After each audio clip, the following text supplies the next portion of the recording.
My friends, just look at this unique video. It's kind of the historical one. So there are two objects flying and one fires the missile to hit the other one. Kaboom! Successful strike. And then the fighter jet probably turns around and the other object is flying down to the ground. It flies over here, it's kind of the unique shape as you may see, and later on it hits the ground. So we're in Donbass, the territory of Ukraine. Yes, this territory is under control by Ukrainian forces. Later on we had those kind of the images presented by the eyewitnesses and they show the debris. And immediately we understand that the flying object was the Russian one because of this huge red star on the wing. It also hit one of the residential buildings, but no casualties were reported. At first, the downing of Sukhoi 25 Russian attack airplane was reported, but those have the different color, and for me it was understandable judging on debris that it's not the Sukhoi 25. That's why I thought that it could be the aircraft from the Russian fighter jet Sukhoi family like Sukhoi 34, Sukhoi 35 or Su-30. They have the swept wing design and kind of the similar painting, but I was wrong too. Well, in fact, Russia lost kind of the sophisticated heavy drone. The name of it is C-70 and Russia officially produced 2 of the units of the drone, unofficially 4. As you see, the drone has the stealth design and it is equipped with a jet engine. And 100% it may fly at the supersonic speeds, potentially it may carry bombs, weapons or the surveillance equipment. Well, actually this drone is produced also in the Sukhoi factory. The name is Sukhoi S-70 Охотник B or Hunter B, if you translate this name into English. As I told you, those are relatively new airplanes. The first one was produced in 2019 and Russia officially produced 2 of them, but unofficially 4, and we have the confirmation that definitely Russia made 4 of the airplanes. It was made not just by Sukhoi factory, but also the design was taken from Mikoyan MiG. The model is also encompassing some of the technologies from the 5th generation Russian Sukhoi 57 fighter jet. I think we are mostly speaking about the composite materials the aircraft is built from. Clearly here on the video you may see that it's some sort of the fiberglass, it's not the alloy. Or aluminium you may call it, however there are some of the alloy parts of the aircraft for sure. And just for you to understand the size of this flying vehicle, well, here we have the human relative to the drone. It's damn huge. As I told you, the drone may be used for reconnaissance and attacks, which makes this tool kind of the versatile one. Also, it is interesting that the Охотник drone was designed to act as the loyal wingman controlled by Sukhoi 57, so they should fly together based on initial idea of production of those drones. Well, at the same time, it could be supersonic, but under certain conditions, the maximum speed is 1000 km an hour. For sure, Sukhoi 57 is much faster. But I think based on this design, this thing may fly much faster. Here we have just the open information uncovered by the Russians themselves. And we immediately have the information that S-70 was downed over Ukraine, October 2024, was causing non-stealthy constraints to be formed prior being shut down. We saw it on the video. So why do I think that there are 4 of those vehicles were produced? Ukraine found this marking on one of the debris.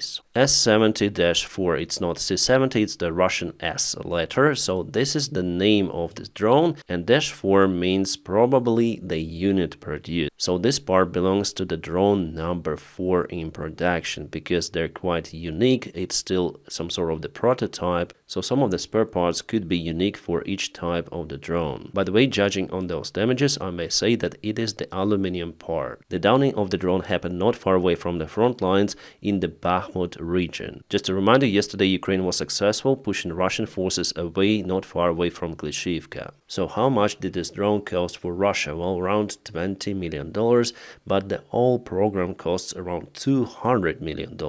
And you know it could be the end of it because the technical flaws, as we may see, are dramatic. So was this airplane fighter jet? I'm sure about it. Flying behind the drone is the Ukrainian one. 100% no. The Ukrainian aviation just can't afford to fly that high very close to the front lines, otherwise Russian fighter jets would shut down Ukrainian airplanes. So 100% it was the Russian fighter jet, maybe not Sukhoi 57 because Russia still hesitates to use those airplanes at the Ukrainian war. So if it was the Russian fighter jet, the only option here is that Russians shut down their own drone because basically drone lost the control. and they didn't want it to go to Ukrainian territory, that's why they shut it down. Well, still it appeared in Ukrainian territory, but it was severely damaged in this case. So we have two of the outcomes of this event, one positive and the other one is negative. The positive one that Russia still cannot handle the modern technologies like those kind of the sophisticated drones. I think that Russians were inspired by X-47B American drone. I mean, the design looks very similar, but I think that this project mainly failed in the United States because after all those big drones are well recognized by the radars, and Americans decided to cancel this project because it was too much time and money consuming. As it was reported, 2 units were built. But the development of X-47B led to the production of MQ-25 drone, which is more capable. Designers took the solutions from the previous model and this one is more capable. MQ-25 potentially could be used even as a refueling base for the fighter jets and other vehicles. As you may see, it's not a flying wing design any longer, however the surface of the drone reduced significantly, so it's very hard to identify it now with the help of the radars. So after all, Americans think that the future of those big drones is no-go. But it was a great variant for the Russian military managers. Just imagine how much money they had stolen from this project to their pockets, including Shoigu for sure, and the Russian regime is okay about it. For the United States it was too expensive, but Russia is willing to invest tons of rubles into it. Rubles. But what are the bad news for Ukraine? Because you know Russia lost its drone. Well, the bad news that the drone was capable to fly near the front lines, very close to Ukrainian controlled territory and maybe even over it. It means that Ukraine doesn't have the air defense capabilities at the front lines. Moreover, there were 2 of the aircraft. The drone wasn't flying alone. Yeah, you may write me in the comments that it was Ukrainian F-16 or other fighter jet which shot down the Russian drone, but no, my friends, 100% no. Our aviation is not operating that close to the front lines at that high altitude. And the Ukrainian military command also confirms that it wasn't the Ukrainian fighter jet. So 100% Russian fighter jet shot down its own drone. Well, maybe as a variant, Ukraine used a special drone jammer to jam that drone and Russians couldn't establish the control over it. You know that it will be impossible to prove, but there is the chance for it as well. However, the chance is low. The higher chance that it was just a malfunction of the Russian drone because it was poorly made, because Russian generals took money to their pockets and partially invested into the project. So we understand now that the situation with the Ukrainian air defense is terrible. Russians may fly very high without being hit by Ukrainian, for example, Patriot systems or S-300. I think that Ukraine hesitates to send those systems closer to the front lines because there was the case then Ukraine lost some of the Patriot launchers. Also, Ukraine lost lots of the S-300 systems, which previously were sent closer to the front lines, so Ukraine now uses the air defense mostly to secure its cities, to protect civilians, not the military. The air defense you may find on the front lines are usually manned pads that could be used only against the Russian Sukhoi-25 attack airplanes or the Russian helicopters. They're unable to reach a very high flying targets like for example Sukhoi-34, which drops the aviation gliding bombs usually. Also, sometimes Ukraine is using a very old Strela-10 air defense system, but also it is kind of limited. Plus, Russia destroyed many of those units, unfortunately, while Ukraine also has many other types of the short-range air defense systems, but they're quite restricted, as I told you. There was the period when Russia lost many of the Sukhoi-34 fighters bombers, and I report about it almost daily. I think it was the last winter or the spring, then for a single month Russia lost around 15 of their airplanes. But the same month Ukraine lost many of the long-range air defense systems, and Ukraine crucially needs those to defend the skies and protect the cities. That's why Russia continued to use their aviation gliding bombs, totally demolishing Ukrainian positions. That's how they propel on the front lines. My friends, if you want to support the job that I do on YouTube daily, you may join my Patreon.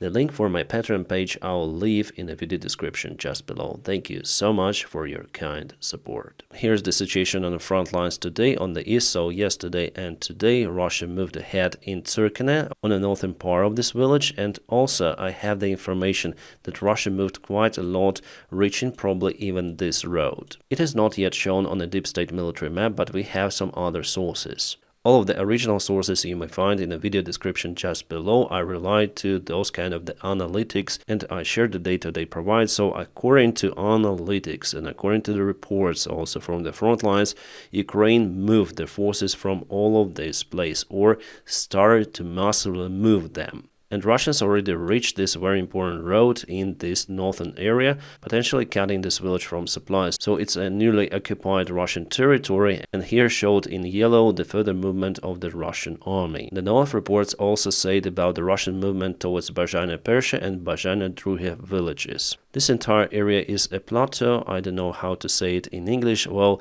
all of this area is on a lower elevation compared to this one. I guess that I already showed you this 3D map, so this is the higher elevation compared to this lower one. By the way, we have the same report from the Institute for the Study of War. They also reported about the Russian army movement towards those hills. Well, for me it was understandable that the Ukrainian army would withdraw from the place. I told you about it maybe 1 month ago or even more. And the withdrawal of the Ukrainian forces will continue. Unfortunately, there is no way Ukraine keeps control over this place, but Russia may face a significant obstacle. First of all, the elevation, and secondary, there is the river going. So if Russians decide to take those villages from this side, it will bring them severe losses, 100%, and I'm not sure about the success of their operation in this case. That is why they're pushing from other directions.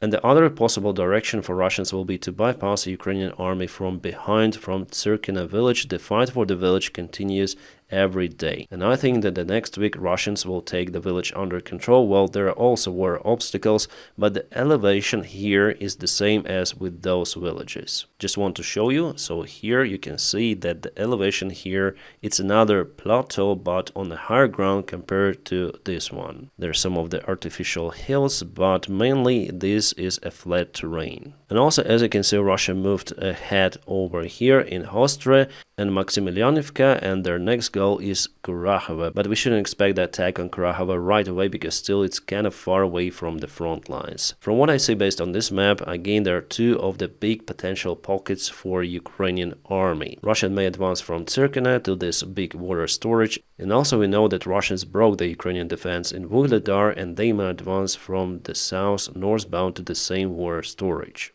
And at the same time, they will continue to push from all of the sides, increasing the pressure for Ukrainian army to cause Ukraine to keep the forces here, but the time that the main attack of the Russian army will be from the flanks. Again, guys, I'm not a military expert, but I'm reviewing those maps for already 2.5 years, and I understand how Russia acts, especially if we know the terrain, the specific of the terrain in particular place. And Russia, as you know, created one more hotspot in Kupiansk direction. Today they advanced there as well. So yesterday, today, just a light advancement over here and in this area. The idea is the same, to jam Ukrainian army here between the river and the Russian forces. Russia has always at least two of the attack vectors. They perform those attacks in a big scale, as you may see, and also small scales like over here and over here. They always jam Ukrainian army in the gloves. So Ukrainian army has to withdraw just not to be encircled in the small areas and in the big areas. These tactics exist in Russia since the Second World War. Yes, it requires lots of the resources, but Russia now has those, so they may allow themselves to perform those kind of the strikes. At least now we see that they go all in with all of the available resources. Yes, Russia still needs more of the army men, but their main solution is to take as much ground as possible before the elections in the United States. They're doing like that to force Ukraine for negotiations. The negotiations that will be absolutely not profitable for Ukraine.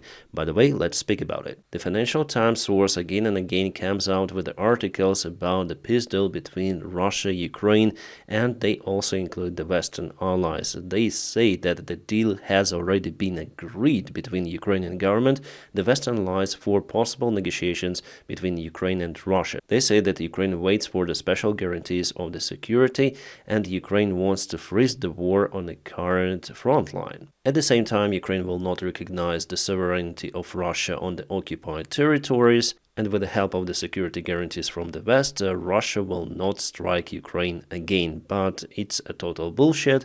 If Ukraine is not in NATO, Russia will strike Ukraine once again because NATO is the only robust, or as we think it is, the robust alliance that may protect its members. I would say that that alliance is still not ideal, but it's the best out there. So if Ukraine is not in that alliance, I mean the controlled territories of Ukraine, Russia will strike the controlled territories of Ukraine once again. This is imminent. And something tells me that with other guarantees rather than NATO, the Western allies will not send their forces to fight in Ukraine, and that is how Putin may occupy more territories and even including the capital city of Kiev in the coming years. So without abbreviation and NATO, those negotiations was really nothing. But for Putin, what advantage would he have? Well, basically, he still controls the occupied territories of Ukraine, and we see that he moves further. So those kind of the negotiations are not really profitable for Russia at all. I mean, not for Russia as a country, but the regime of Russia. So I predict that Russian regime will oppose that deal, especially with the NATO membership of Ukraine. They'll try to avoid it as hard as possible. At the same time, the Speaker of the President's Office of Ukraine called the article of Financial Times a delusional one. He said that Ukraine will never trade its sovereign territory. But the reality definitely could be different from the signals we hear from the media or from officials of Ukrainian government, Russian government, or the Western government. Those news are not made just from the air. There is something really happening. Some of the negotiations, at least between Ukraine and allies, to freeze the war, but Ukraine is not willing to do it because it will lead to the second Minsk agreements, and Russia will strike Ukraine once again without robust security guarantees, which is the NATO only. I hope you understand my idea. It's a second article of Financial Times this month alone about those negotiations with Russia, and we know that behind the curtains there were attempts of negotiations between Ukraine and Russia to cease the attacks on energy infrastructure of both of the countries. But we know that after it, Ukraine started the Kursk operation and Russia got out from the deal. The deal was done, I think, in Qatar. And now Russia strikes Ukraine every night with their Shahed drones and sometimes cruise missiles or hypersonic Kinjal missiles. And Ukraine continued to strike the Russian infrastructure as well. The other article from the Times says that Ukraine may strike Russia hard the next year if it gets the permission to use the long-range missiles on the Russian territory, and potentially it may turn the war in favor of Ukraine because for now Russia uses really all of the possible resources they have. Russia is unable to push that hard for a very long time, so I believe that the intensity of their attacks will decline after the elections in the United States. The source says that Ukraine also forms the new brigades for the plan of 2025. So they think that this scenario is possible, but I would say that the next year will be a decisive one in this war, because Ukraine has the last chance to push Russia really hard. We know that the plan for it was back in 2023, the last year, but that attempt of the Ukrainian counterattack failed. Let's hope that the next year will be more profitable for Ukraine in a military perspective. And again, it all depends on our allies and the military support provided this winter. On the south, there were reports about Russia gathering their forces for the possible strike of the Zaporizhia Oblast. At least some of the media sources spread that information, but our guys on the front lines say that they do not spot the concentration of the Russian army so far, I mean more than usual. The information about the possible attacks in Zaporizhia came the last week from the Russian channels. Well, we cannot exclude that scenario as well, because Russia now tries to push Ukraine from every of the point with limited forces or with big forces just to spread Ukrainian resources elsewhere. That's why in this context I do not understand some of the politicians of Ukraine. Yes, this is the MP of Verkhovna Rada, so the parliament, and he calls to open a new front line in Belarus direction. Yes, he calls the Ukrainian army to go to Belarus. He's sure that the limited amount of the forces will be enough to cause panic in Belarus, and Belarus army will just surrender.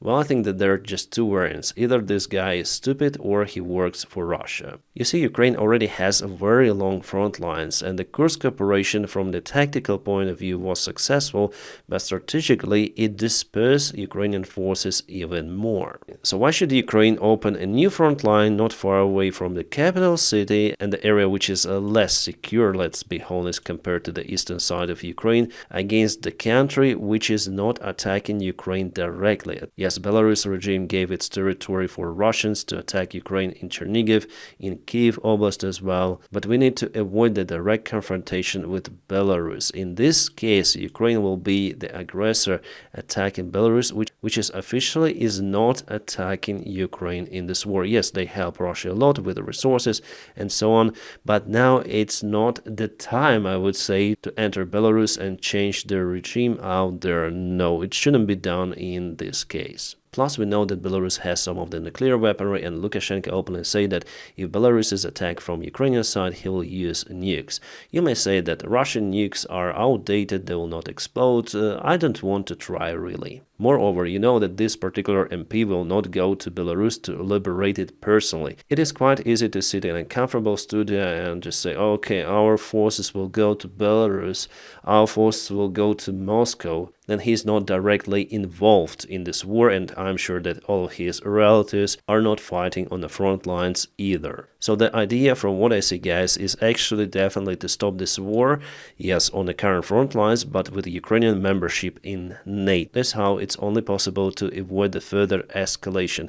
If the war is stopped without guarantees from NATO membership, that ceasefire shouldn't be ever signed, because it will lead just to destruction of Ukraine in the future, and the circumstances for the world's security will be just devastating. Our allies should understand that it's not about Ukraine only. Russia will try to regenerate the Soviet Union, to rise it from death, or even the Russian Empire. It's the ambition of Putin. It seems like our allies understand the threat from Russia. That's why they want to expand the NATO forces in Europe from 82 brigades to 131 brigades. They also want to reform the supplies for the joint army group, and they openly say that it is because of the threat from the Russian side. A Russian military Z blogger Yegor Guzenko was arrested by the Russian police today. His call sign is 13th, and he is quite popular Russian military blogger. He also participated in the war in Ukraine, but then turned into the propaganda field, and sometimes his thoughts are different from the official Russian propaganda. He basically said truths many of the times